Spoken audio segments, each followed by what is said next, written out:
Before we jump into this episode, I wanted to make sure that you knew about my 5-day 7-figure business school. This is an opportunity to spend 5 days with me to be able to learn the blueprint to growing a 7-figure education consulting business. During these 5 days, I'm going to be teaching you the psychology of a millionaire. We'll talk through how to identify that $1 million problem in your business. I'll help you package your offers as well as the pricing. I'll teach you my 7-figure sales process and help you identify the leads to pitch by the end of the 5 days so that way you can start making money immediately. This is a mind-blowing opportunity that you won't even believe that it's completely free. So in the show notes, you have the link to be able to sign up for my upcoming 5-day business school, and I look forward to seeing you there. Part of one of the roadblocks that holds up so many people is they think they're supposed to know the answer. It's almost as if they, have already built a school and they've taken it through all these stages. And even though I'm emerging, I should know all the answers. When it's like, no, you are just going to have to execute. And the only way that you're going to be able to figure out the answers to these really thoughtful questions about business is you just got to run an experiment. Like, you have to have an hypothesis. You've got to execute on the hypothesis, collect some data back, and then determine how to pivot. As a former teacher, I don't believe that you have to sacrifice your purpose in order to get paid. If anybody deserves to be a millionaire, it's an educator. I'm Dr. Erica Jordan Thomas, and you're listening to 7-Figure Educator. Welcome back to another episode of the 7-Figure Educator podcast. My name's Dr. Erica Jordan Thomas, CEO and founder of EJT Education Group, former teacher, former principal turned full-time entrepreneur, and Harvard grad. And during this episode, I figured I'd share with you a little bit more around my journey to 7 figures, because obviously my goal is to help you, other educators, grow your education consulting business to 7 figures. And folks are probably like, okay, but what about your journey? Like, where did you start? How long did it take you? What were some of those power moves that you made? So I wanted to dive into that during this episode. So let's just start from the beginning. So my business, I formally filed my LLC in October of 2017. So that was the birth of my business. And if we were to start from the point of, well, how long did it take me to get to 7 figures? Well, my first 7-figure year was 2022. So I started my business in 2017, in my first 6 figures in 2022. So that's around 5 years that it took me to get to 7 figures. And kind of the in-between of, okay, so what did the journey look like? 5 years, is that a long time? Is that a short time? Well, really the first 4 years of my business, I was working full-time and or in school full-time. And so at that early stage of my business, I really didn't have a thought that this was going to be a 7-figure business. Like, honestly, I was just trying to survive. Like, I was trying to make money. At the time that I started my business, I was a principal. I knew I was going to be transitioning out of my role the following school year, and I didn't know what I was going to be doing next. I had to make money. When I went back to school full time, I quit my job to go back to school full time. I had to make money. And so those early years of my business were really a matter of, honestly, like surviving. Like my business being able to provide me with the level of income to be able to sustain a life like as an adult who has wants and needs, right? And when I think about that early stage of business, it was more of kind of like a side hustle for me, honestly. So when I think about the journey to 7 figures, I think about the fact that if someone is really thoughtful, really intentional, and they are centered in a belief of 7 figures, I believe someone could do it in 3 years. If they had the level of coaching, support, clarity that this is what they wanted, I believe it's absolutely possible to do it in 3 years. Why it took me 5 years was I didn't start with a vision of 7 figures. Had I'd probably be a little bit more intentional around some decisions I made early on. And I didn't get a coach until I was at about $500,000. And so the first 3 or 4 years of my business, I was literally just trial and error, just trying to figure this thing out. So I share that with you as a little bit of a perspective of that is why just coaching and community is so important, because it actually allows you to expedite the growth in your business. So when I think about what I could have been more intentional about in the beginning that would have expedited the growth of my business, it really is around team. I would say team, and I would also say investments in my own personal learning. So I hired my first team member when I was a little bit at the precipice of my first 6-figure year. So it was a virtual assistant for maybe about 5-10 hours a week. And I wasn't even thinking about what it looked like to scale up their time to be a full-time employee. I was like, I just need help because I'm in school full-time and I'm running this business. I need somebody to take some things off of my plate. And so had I been more intentional around backwards planning from this vision of moving them into a full-time employee, I would have been more intentional with the tasks that they took on, the hiring, the onboarding, building the infrastructure for a full-time team member, getting really clear on the vision for an executive assistant, which I believe should be your first full-time hire in your business. I was very much so just, well, they're here for support. Let me just delegate things that I don't want to do right now. That still have to get done. I think the second thing is my own personal learning. And so I waited until I almost felt like I hit a glass ceiling to be able to invest in my learning. And so there was just a lot of unnecessary trial and error that I went through in the early stage that I think took the first 4 years of my business that it took me to get to $500,000. It took me 4 years to do that. I was doing that without a coach. And I don't think it's a coincidence that year that I hit $500,000, I hired a coach. And the next year I doubled and went to $1 million, right? And so those are two things that I would name that, looking back on it, I don't have any regrets.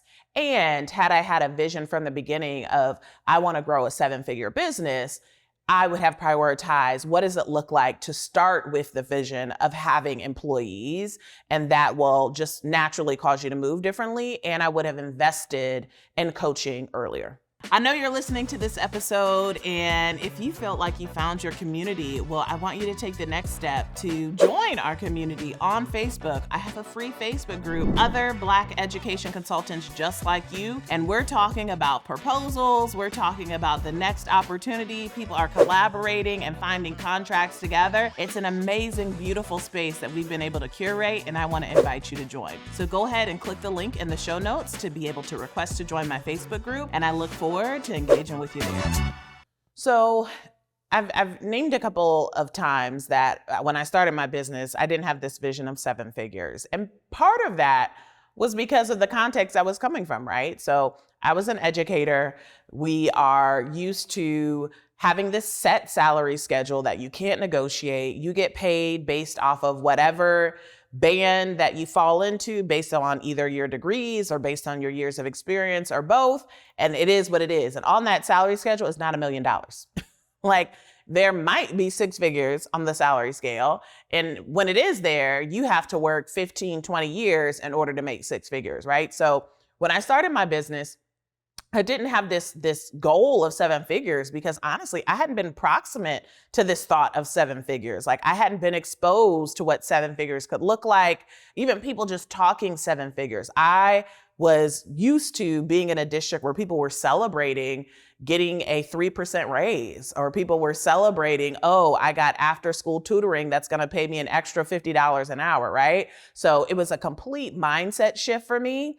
And when I look back on that time of, okay, where was my goal when I first started? My goal was honestly like, I got to make money, right?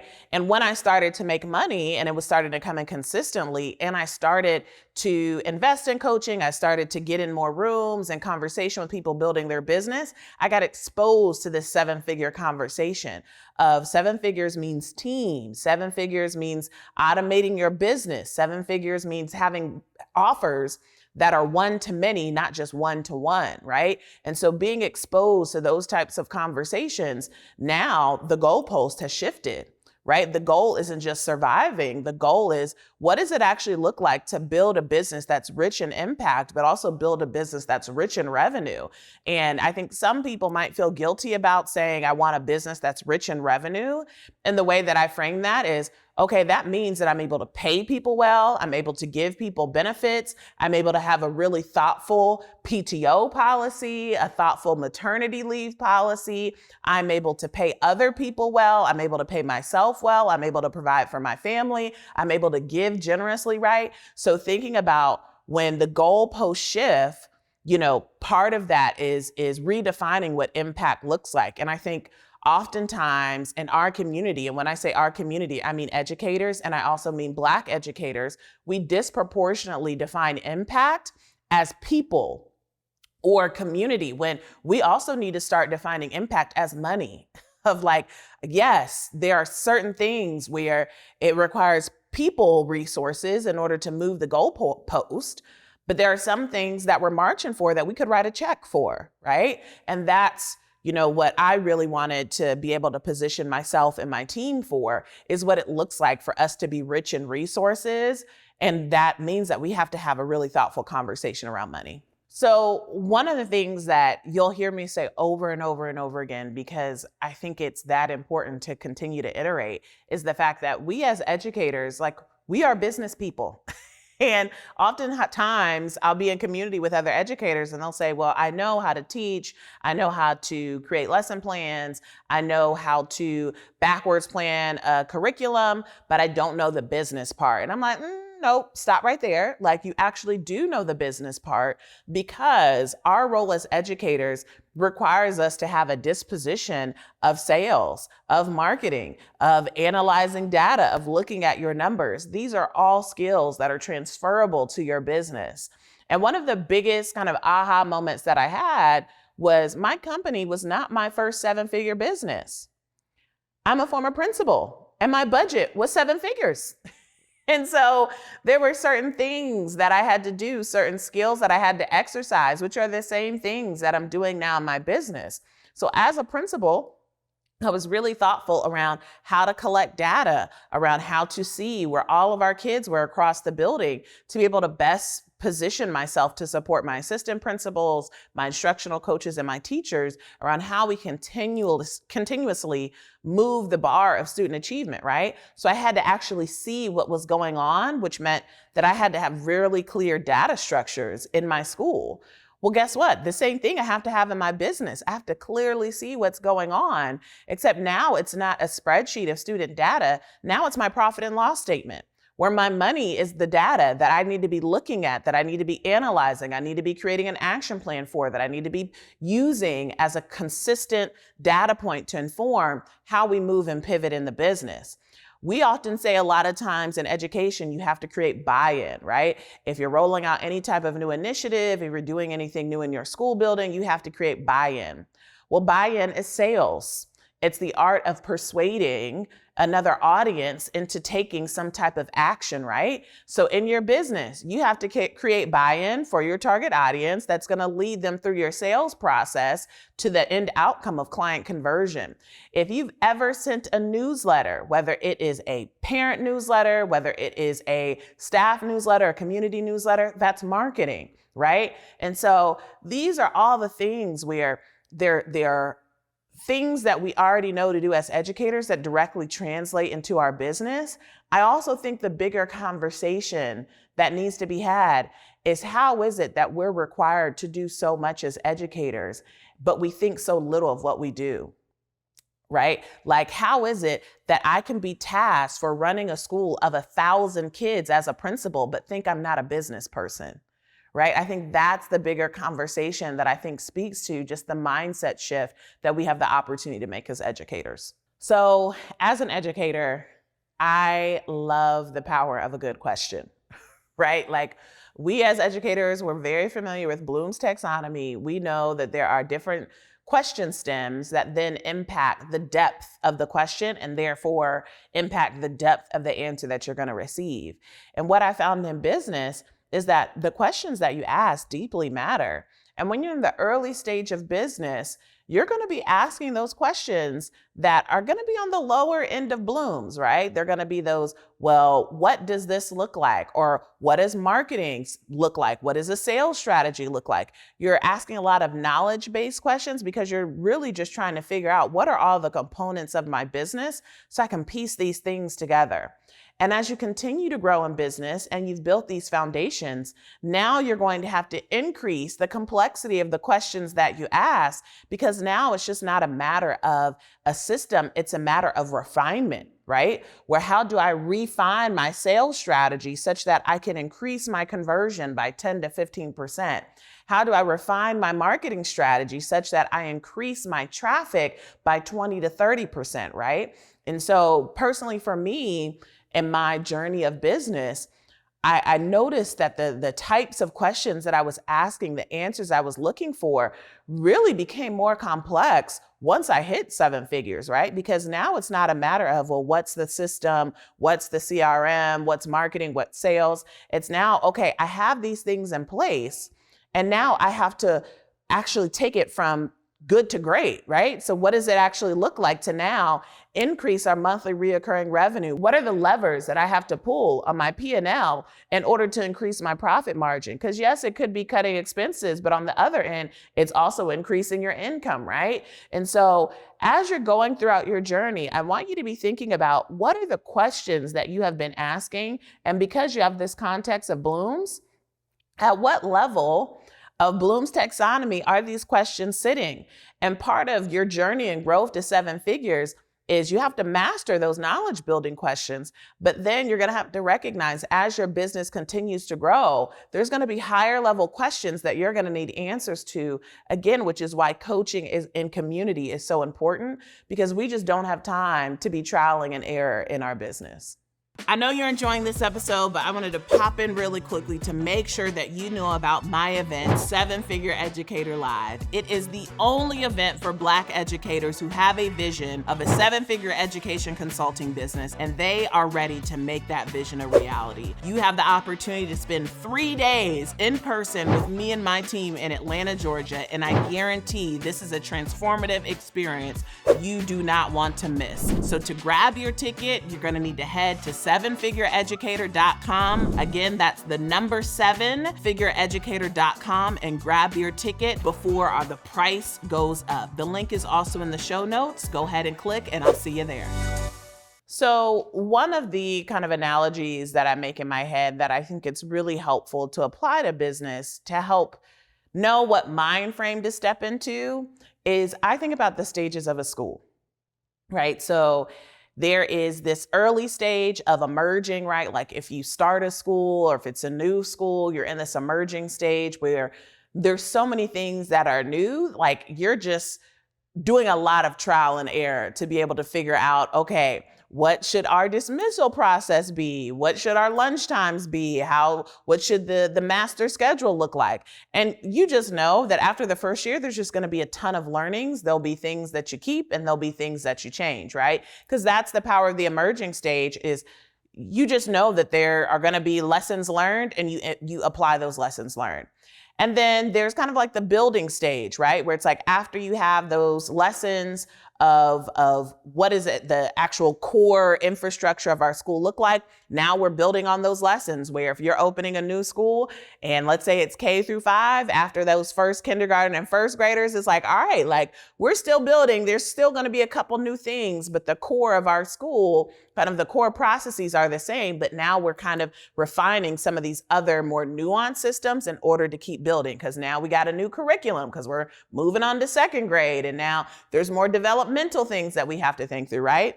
And then there becomes a point where your school might grow into a sustainability phase, right? Where you've opened up this new school, it's a K through 5 school, and the first time you have that 5th grade graduating class, you can finally start to move into this sustainability phase because you've gone through every single grade level and have been able to create the infrastructure needed at each one of those stages, right? And then there's the phase of a school of turnaround where it's like, okay, there's just a lot of stuff that like is going on and we need to turn this bad boy around, right? Where there's just a lot of dysfunctional things happening and we have just actually have to get underneath the surface. We have to pull up some of the roots and just completely redo what's already been in place. So that kind of framework of thinking through that there's stages of a school, there's also stages of a business, right? Where if you're in the early stage of your business, you're going to be emerging, which means I just need to execute. And there's going to be some things that I know I'm going to have to pivot and change on, but the power is I just got to take action, right? And then there's going to be a building stage where you've now gotten really clear on the foundations of your business. You're going to continue to grow. You're going to continue to layer on what you've already learned to continue to grow in your business. And then you're going to get to a point where it's like, okay, we're starting to settle in. Like some of our roots are starting to get deeper, and it's now a sustainability phase where how can we just kind of coast in the business to where it's running like a well-oiled machine. And then there are going to be times when you're going to have to turn around your business whether it's no longer bringing you joy, whether it is the business model itself isn't profitable, or it's actually you realize you want to serve a completely different client or target audience, you're going to have to turn around your business. So I say all that to say is that I think part of one of the roadblocks that holds up so many people is they think they're supposed to know the answer. It's almost as if they, have already built a school and they've taken it through all these stages. And even though I'm emerging, I should know all the answers. When it's like, no, you are just going to have to execute. And the only way that you're going to be able to figure out the answers to these really thoughtful questions about business is you just got to run an experiment. Like you have to have an hypothesis. You've got to execute on the hypothesis, collect some data back, and then determine how to pivot. So I say that for folks who are out here who are putting so much pressure on themselves to know the answers that they're actually not executing, they're not actually moving forward in their business. I'm giving you the permission now to just go, like depersonalize from what you think you should know, where your business should be, and just execute, just take action to move forward. I think one of the things I think that's interesting around kind of the 7-figure journey personally for me is I had this perception that, all right, once I get to 7 figures, like it's the sustainability phase, right? Like where we've gotten really clear on our business model, we've gotten clear on how to make money, we have a team in place, like we've made it, and now it's just a matter of like coasting and keep going. And what I've realized is that most of the time, the business model that gets you to 6 is not the business model that will get you to 7, and it's not the same business model that will get you to 8 figures. And so because of that, there is a lot of rebuilding that we have to do in order to get us to the next stage. And it can be really hard because some of it is a little bit of the grieving process of like what I thought this was going to be when I got here is not it. And some of it is, like I actually have to adopt the orientation of what it was like when I was in an earlier stage of business. Like I have to get back to being in the weeds. I have to roll up my sleeves and really get into the thick of my business in order to rebuild for where we're going. And so I share that because there are some folks who might need to hear that because you might be in a rebuilding season after you thought you were going to be in a sustainability season. And, one of the questions that I ask myself is, okay, how long do I think this season will last? And my belief is that it's truly a season. And I don't believe that there will be, if what I signed up for as an entrepreneur, I don't think that there's going to be a season of business that's just completely easy, right? Like if I wanted an easy business, I would be a solopreneur. Like that's the reality because I have a team, because, we have systems in place. We're impacting so many people. There's inherently a level of complexity that I signed up for. So my goal is not easy, right? But my goal is that I'm consistently expanding my capacity and expanding the capacity of my team to be able to hold what the next stage has for us, such that we still find our center to stay grounded enough that even as we're continuing to grow, like we're not off balance as people. So I share that because if that resonates for you, someone out there might need to hear this. And I think the last kind of thing that I reflect on is like, all right, like when is the goal? When will I feel like I've reached a destination? And honestly, I don't know if I have the answer to that today. Like, I know that there's certain things that I want to be true for my team in terms of how our company is able to provide for them. I know there's certain things I want to be true for me, my family, my community. I don't know what that number is, but I do know what it looks like in terms of what we're positioned to be able to do. And because I have that level of clarity, I know that I can recognize it when we get there. There's lots of conversation, I think, that happens in entrepreneurship around balance. And I believe in self-care. I don't subscribe to the idea of balance just because when I think of balance, I think of 50-50. And the reality is life isn't always as clear cut as a 50-50, right? And so for me, I have to be really clear on what does it look like for me to be anchored, for me to be at peace, for me to be taking care of myself? Like, what does that actually look like from a feeling standpoint, from an action standpoint, from a day-to-day, what things are happening that allow me to take care of myself? And that's the bar that I hold myself accountable to. And one of the things that I've had to realize as my business continues to grow and going through different stages and phases of business is that there are seasons to business, right? There are seasons where you're building, and building looks very different than a season of sustainability. It looks very different than a season of growth, right? And recognizing the season that my business is in to be able to shift my orientation in that season and communicate to my team, we're in this season. So when we're in building season, it's going to feel like we're building. It's going to feel like there are certain foundational things that we're doing that might feel like we should have been doing them years ago, but it's like, no, we're rebuilding, we're revisiting those things. And so I've one of the things that I've been able to stretch myself in this season is how am I continuing to grow the capacity that regardless of the stage, phase of my business or the seasons of business, that my business does not dictate my peace, right? So whether we are swinging on a high or whether we are in the valley, what does it look like for my boat to still be swimming forward, even in the midst of the storm, or if it's a clear blue sky, right? And so that requires a lot of introspection, a lot of inner work, a lot of clarity, a lot of my own personal time to get clear and anchored. And I think that's really, really important when you're on the journey to 7 figures and through 7 figures. So how has growing a 7-figure business changed my life? Well, the first thing is that it's allowed me to be able to pour into people that mean a lot to me, right? And when I say pour into people, I'm able to provide. And I think in kind of the most technical way, it gives me so much joy to pay my team. Like, that does not feel like a burden. It does not feel like something that I dread doing. It is something that gives me joy, that I look forward to, is being able to pay other people. Because for me, I think that's the crux of equity and justice and being a business owner, is you get to provide a source of power to other people in the form of money, right? And so I find immense and great joy in that. And I have employees. I get to provide them benefits. I get to structure an employee handbook that centers the needs of Black women. And if we were to center the needs of Black women, what would our PTO policy look like, right? Those are things that I find immense joy in.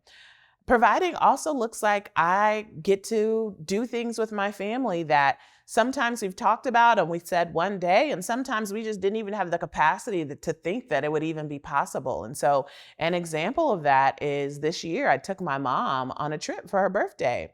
And I remember asking her, well, where do you want to go to celebrate your birthday? Because it was a milestone birthday. And she was just like, I don't know. Like, I just want to go somewhere cultural. And I'm like, okay, that's a lot of places. But I think the power in that is realizing that I was giving my mom the opportunity to dream.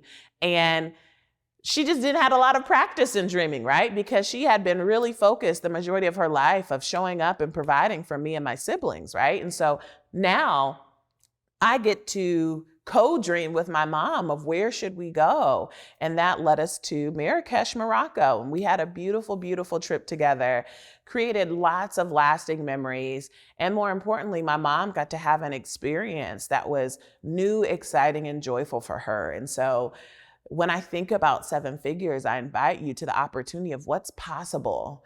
Like, when you reach that milestone in your business, I want you to think about what are all the things that will be true for you, your team, your family, and community, because you decided to say yes to the journey. I hope you all enjoyed this episode, and I have one ask of you. If you enjoyed it, I would love for you to share it with another educator who would find value in this conversation.